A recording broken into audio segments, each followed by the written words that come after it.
பாருங்கள், இது சோப்பு செய்யலான்ட்டு செய்ய போகிறேன். குளிக்கிற சோப்பு. இதில் வந்து பாருங்கள் கொதிக்குது பாருங்கள் நல்லா. இதில் 100 தேங்காய் எண்ணெய், 100 தண்ணி, 2 டீஸ்பூனு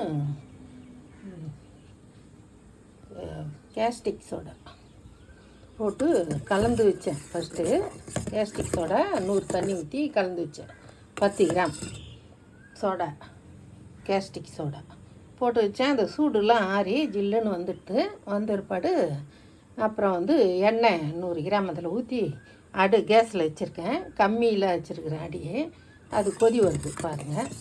இது ஒரு பதம் வந்த ஏற்பாடு காட்டுறேன். 8 கிணத்துல ஊற்றுறேன் பாருங்கள். சோப்பு, குளிக்கிற சோப்பு நம்ம வீட்டிலையே செய்துக்கலாம். கெமிக்கல் எதுவும் இல்லாமல் நம்ம செய்கிறோம் வீட்டில். பாருங்கள், நான் காட்டுறேன். அது கிணத்துல ஊற்றும்போது பதம் காட்டுறேன், பார்த்து செய்யுங்க. இந்த பாருங்கள், இது பாருங்கள் நல்லா கொதிக்குது பாருங்கள். 4 பக்கமும் நல்லா கொதிச்சு வருது. இதுதான் பதம் பாருங்கள். இப்போ ஆஃப் பண்ணிவிட போகிறேன். ஆஃப் பண்ணிவிட்டு நான் காட்டுறேன் எப்படி செய்யணும்னு. பாருங்கள் வெள்ளை வெள்ளையாக வருது. இப்போ இறக்கிட்டு ஆற்றிக்கினே இருக்கேன். ஃபேன் கீழே வச்சு ஆறிக்கினே இருக்குது. இது கலக்கிக்கினே இருக்கணும். மேலே வந்து கட்டியாக வருது, கீழே வந்து தண்ணியாக இருக்குது. இது கலக்கிக்கினே இருக்கும்போது இப்படி கலக்கணும். கலக்கிக்கிட்டே இருந்தால் கட்டியாக வரும். இப்போ மேலே ஆறிக்கின்னு சொல்ல கட்டியாக வருது. இந்த பாருங்கள், இது மாதிரியாக வருது பாருங்கள். இது ஆறினதை இன்னும் கொஞ்சம் நேரத்தில் ஊற்றி வச்சிடணும். ஒரு பேப்பரில், கிண்ணத்தில் பேப்பர் கிண்ணம், பிளாஸ்டிக்கு இதுனா நான் சில்வர் கிணத்துலேயே ஊற்றி வச்சுட்டேன். பாருங்கள் கட்டியாக வருது. இதுதான் பதம். பாருங்கள் ஊற்றிடணும். இப்போ பாருங்கள் ஊற்றி அப்புறம் எடுத்து காட்டுறேன். பாருங்கள் இது வந்து கட்டியாக வந்தது. ஊற்றிட்டேன். இப்போ தான் கொஞ்சம் அப்போவே கட்டியாகிடுச்சு பாருங்கள். 2 வந்துருக்கு. இந்த 2த்தையும் வந்து இது ஒரு கட்டம் சோப்பு வந்துடுச்சு.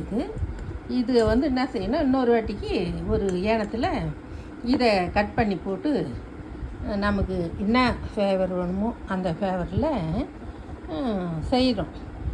கத்தாழை, கடல மாவு, நமக்கு இந்த கருவேப்பிலை, வேப்பிலை, இந்த குப்பைமேனி சோப்பு, அது போல் நமக்கு எந்த ஃபேவரில் வேணுமோ அந்த நான் செய்து காட்டுறேன். இதில்னா ஒன்றுத்தில் எடுத்து பாருங்கள் காட்டுறேன். இன்னொரு வீடியோ போடுறேன். இது ஒரு வீடியோ போட்டிருக்கேன். இது ஃபஸ்ட்டு ஃபார்முலா. 2வது ஃபார்முலா வந்து நம்ம வந்து வேணுன்றதை போட்டு செய்யணும். அது நான் செய்து இன்னொரு ஃபார்முலா காட்டுறேன். அது வந்து குளிக்கிற சோப்பு. இது வந்து சாதாரண சோப்பு. இப்போ செய்திருக்கோம் ஒரு மெத்தடு. இதுலேருந்து இன்னொரு மெத்தடு செய்யணும். சோப்பு இன்னும் கத்தாழையில் செய்யலாம். அப்புறம் வந்து இப்போ இதில் கரிசலாங்கண்ணியில் செய்யலாம், வேப்பிலையில் செய்யலாம். நம்ம இஷ்டமாக செய்துக்கலாம். நான் அதை செய்து காட்டுறேன் இன்னொரு டைமு. பாருங்கள், இது ஆறட்டும், நான் செய்து காட்டுறேன். பாருங்கள், இது வந்து சோப்பு கட்டியாக இருந்தது இல்லை, அதை எடுத்து இது ஒரு கிண்ணத்துல போட்டு கேஸு கடைசி கட்டத்தில் வச்சுருக்கேன். இது பொங்கி வந்து இருக்குது. இப்போ பாருங்கள், இது ரொம்ப ஈஸி தான். இப்போது திரும்பி பழைய நிலையில் வந்துட்டு இருக்குது. இப்போ வந்து என்ன செய்கிறேன்னாக்கா, இந்த பாருங்கள், இது வந்து கற்பூரவள்ளி இலை அரைச்சி வச்சுருக்கேன். இது வந்து நல்ல முகப்பருவு இதெல்லாம் போயிடும். முகம் வள்ளியாக நல்லாயிருக்கும். இது ஒரு 100 கிராம், அது 100, இது 100 எண்ணெய், தண்ணி. இப்போ இது போடுறேன். இதில் இதை போட்டு கலக்குறோம். அவ்வளோதான். இதை ஆஃப் பண்ணிடுறோம். அவ்வளோதான். இதை போட்டு கலக்கிட்டு இப்போ ஊற்றி வைக்கிறோம் கிணத்துல. இது கொஞ்சம் கட்டியாக வரும்போது கிணத்துல ஊற்றணும். அவ்வளோதான். பாருங்கள், கலர் மாறிடுச்சு. வேறு ஒன்றும் இல்லை. அது உருக்கணும்.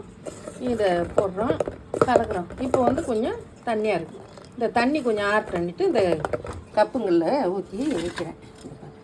இந்த கப்பில் ஊற்றி வைக்க போகிறேன். பாருங்கள், நான் ஊற்றிட்டு காட்டுறேன். அவ்வளோதான். பார்க்கலாம். இது பாருங்கள், இதை கற்பூரவள்ளி இலை போட்டு கலந்து ஊற்றி வச்சுருக்கிறேன். ஒரு 4 கப்பில் வந்திருக்கு. ஒன்று ஒரு 50 கிராம் அந்த அளவுக்கு வரும் போல். ஆறிட்டாக்க கல் மாதிரி ஆகிடும். கல் மாதிரியே நான் பேர்த்து காட்டுறேன். அதுலேருந்து எடுத்து தனியாக காட்டுறேன். இது கடல மாவில் செய்தது. இது நேற்று செய்தேன். இது இப்போ செய்திருக்கேன். இது ரெண்டுமே வந்து உடம்புக்கு ரொம்ப நல்லது. கடல மாவு சோப்பு, இது கற்பூரவள்ளி இலையில கட் பண்ணி எங்கள் வீட்லேயே இருக்குது. அதை வச்சு செய்திருக்கேன். பாருங்கள், ஆறட்டும். எடுத்து காட்டுறேன். பாருங்கள், ஆறட்டுன்னு